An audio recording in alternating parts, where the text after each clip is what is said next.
Hello, welcome back guys to Spotter channels here. Today in this video I'm going to show you a tutorial how to increase display size on Motorola G06 Power.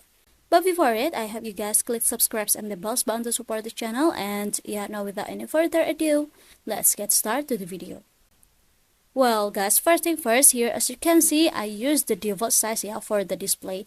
To change the display size, you just have to go to the settings first, and now in the settings, go to this display options. Now tap on it, and after scroll it down again until we'll find here the display size and text, tap on it.